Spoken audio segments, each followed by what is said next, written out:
corrupted by partisan of a faith and a reputation stained by perpetual scandal. For millions of conservative Christians, America is their kingdom,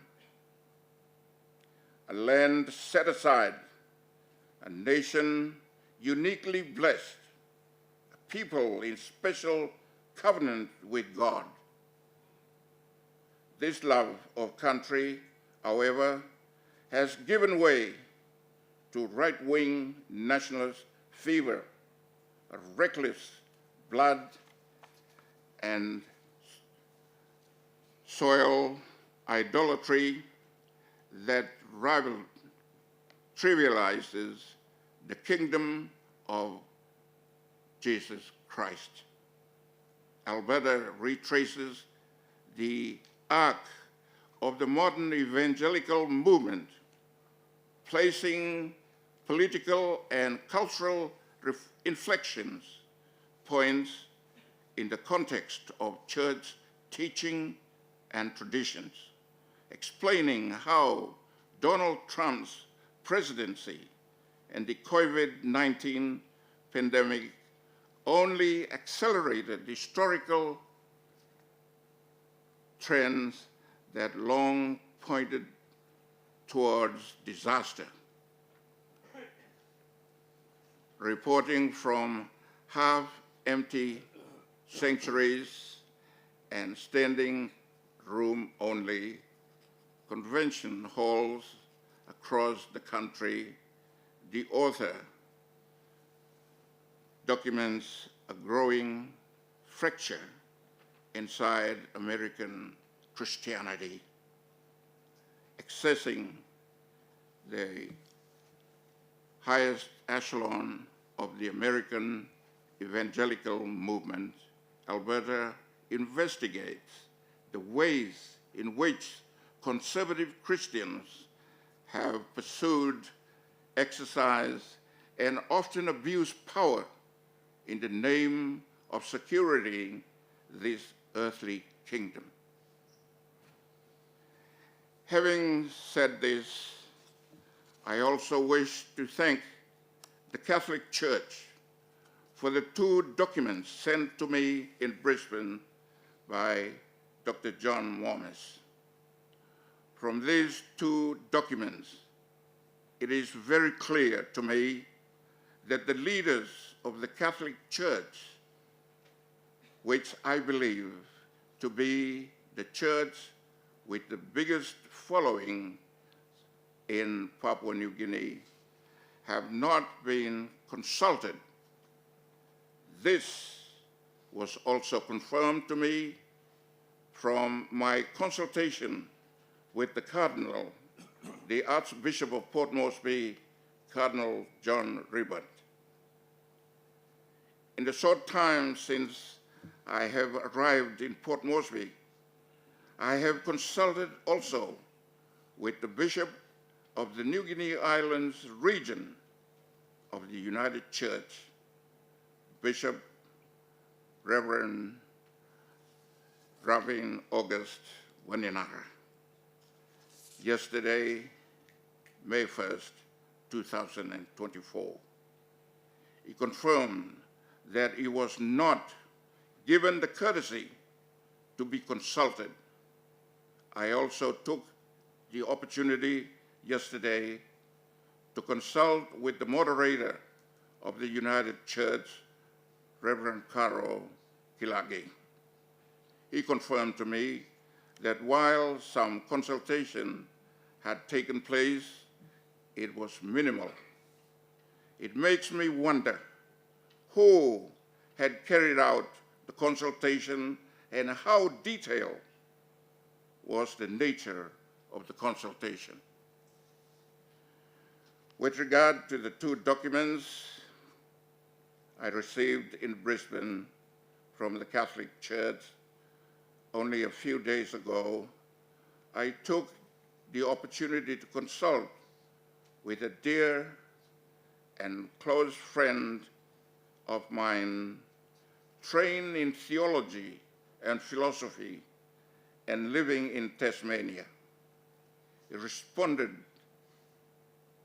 saying, "These two documents are excellently presented arguments against the Christian fundamentalist position for altering the PNG Constitution, especially in this worldwide climate of interfaith strife, often caused by fundamental differences and competition for power and supremacy among the religious groups." I am happy to talk about this, he said, but I think we are already on the same page in regard to this matter. The Catholic Church arguments are clear, concise, and convincing. These sentiments are mine exactly. My warm regards and hopes for your success on this important journey to Papua New Guinea. Following the request I received from Dr. John Momes to come to Port Moresby, I referred this matter to Professor Ted Wolfers, Emeritus Professor in Political Science at the University of Wollongong, the only surviving consultant to the Constitutional Planning Committee. He had confirmed to me that he had not been approached on the issue. I have taken the opportunity to include his comments with my full appreciation, gratitude. His comments are as follows. 1, religion is clearly at the forefront of significant aspects of governance and international relations in some parts of the world, particularly the Middle East. 2, however, like most other countries, particularly democracies, Papua New Guinea is a secular state. 3, even in countries where the majority of citizens share the same religious faith, freedom of religion is regarded as an important citizen's right, as is the case in Papua New Guinea.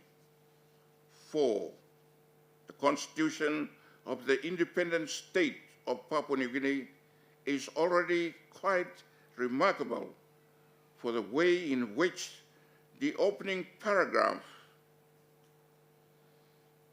contained a pledge, quote, to guard and pass on to those who come after us both our noble traditions and the Christian principles that are ours now. Respect for both customs and shared Christian values clearly underlie the stability, well-being of the state and our fellow citizens. Point 5, the proposal to declare Papua New Guinea a Christian country poses multiple diverse challenges. 6, while religious issues are clearly at the center of various current conflicts around the world, Papua New Guinea has been fortunate in avoiding such conflicts. 7, as in many other liberal democracies, ours is a country where citizens and other residents adhere to diverse religions, while the national constitution itself upholds the right of all persons, not just citizens, to freedom of conscience, thought, and religion. This includes freedom to manifest and propagate, in other words, to practice and promote our faith without interfering with the freedom of others to believe and practice their faith. 8, to declare any faith as the only national faith would not only be inconsistent with key underlying principles of our national constitution, but contrary to the liberal principles which underlie democracy and on which liberal democracy, such as we have in Papua New Guinea, actually depends. 9, in making this point, I think it's important to remember that Papua New Guinea's advance to independence was very much the product not only of the democracy embodied in the elections for the conduct of the House of Assembly, but of the strong public demand for democratic governance embodied in the pressures for change demanded by the Matawan Association in East New Britain and political movements in other parts of Papua New Guinea. 10, like most other modern societies, Papua New Guinea is religiously diverse. Versions of the Bible are translated into different languages. Our Christian fellow citizens belong to a variety of denominations. The King James Version of the Bible is not the text on which all denominations in the country draw or otherwise rely. Moreover, many communities have and employ versions of the Bible translated into their own local or shared language. There are also citizens as well as long-term residents with a strong personal and or professional interest in our country who uphold the beliefs and values of other religious faiths, including Islam, Baha'i, Buddhism, and Judaism. Respect for the rights of such citizens and residents itself an important key to democracy and peace on the grounds is important to the lives and well-being of our citizens. In this regard, it might be worth reflecting on the religious diversity of countries in our immediate neighborhood, both in Asia and the Pacific, as well as other countries with which we have diverse economic, political, and other relations. It is obviously important that religion does not become a political issue in Papua New Guinea's economic, security, or other aspects of relations with other countries in the Asia-Pacific, particularly at a time when the issue seems so diverse in other parts of the world. Mutual respect, cooperation, and friendship are important keys to peace and orderly cooperation in relations to other countries with which we engage in the region, as is clearly recognized in our bilateral treaties, such as the Treaty of Mutual Respect, Friendship, Cooperation with Indonesia, as well as our shared engagement in regional and other arrangements. Last point, Professor Wolfers made, it is both to avoid raising unnecessary, potentially divisive issues in relations with other countries and to keep building mutual respect, trust, and a reliable sense of shared citizenship on the ground that it would be wise to accept the recognition of Christianity and the commitment to the goals and principles already embodied in our Constitution and leave our founding document as it is. For those leaders who are behind the proposed amendments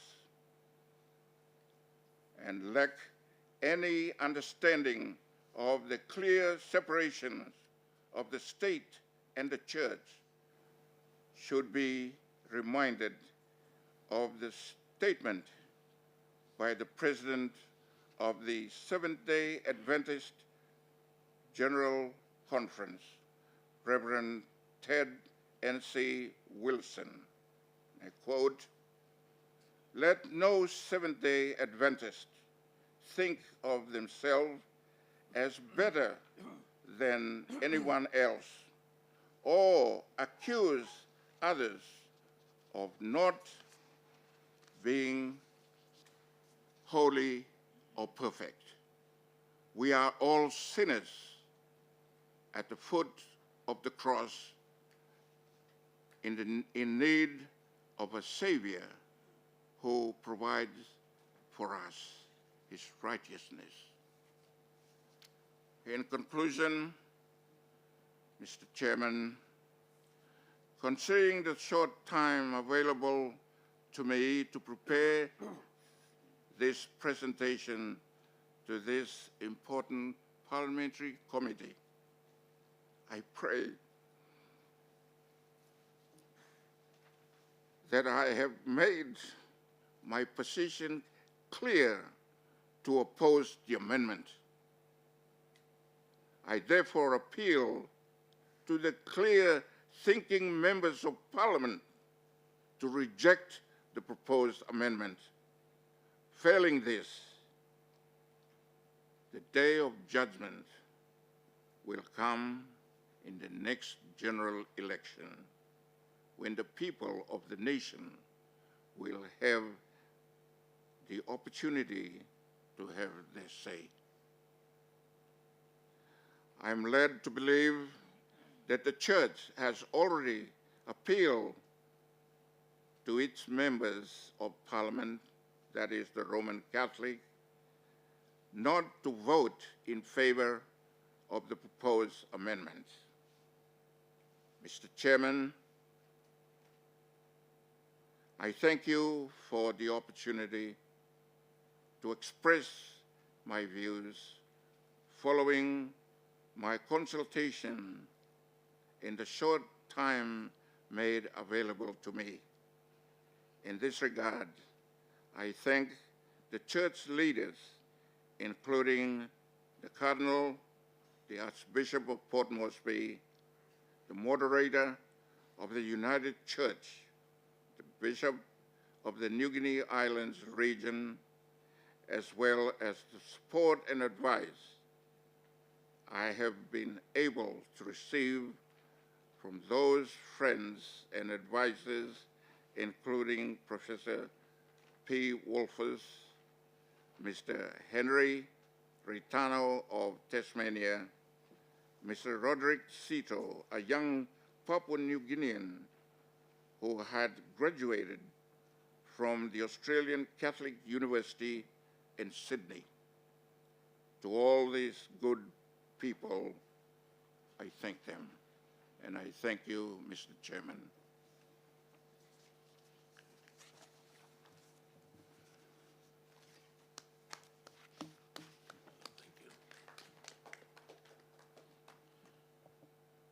Thank you very much for this presentation. Coming from yourself as a prominent Papua New Guinean, we appreciate your presentation today, Sir John Kaputin. Thank you for taking the time to travel to Papua New Guinea to actually make this presentation, and I'm sure the committee will deliberate on your presentation. Thank you.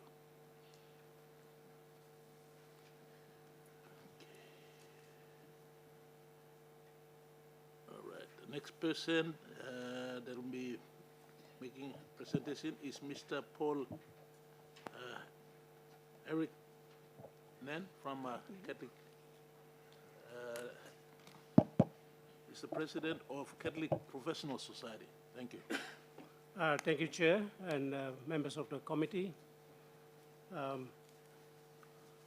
I also, together with the Catholic Bishops' Conference, I work as the legal consultant, and we have put together our written submission, which we have already delivered to the Secretariat. I also have with me here in the audience Bishop Otto Separi. He is the president of the Catholic Bishops' Conference of PNG and Solomon Islands, Bishop of Perena too. And Cardinal Sir John was coming, but maybe he's not here yet. But I present the position of the Catholic Church, which we have already provided in our written submission. The Catholic Church, Chairman, as you all know, has 27%, which is about 3 million to 4 million of the population of its following in the country. And it has over 3,000 to about 5,000 facilities in health and education, pastoral and social services.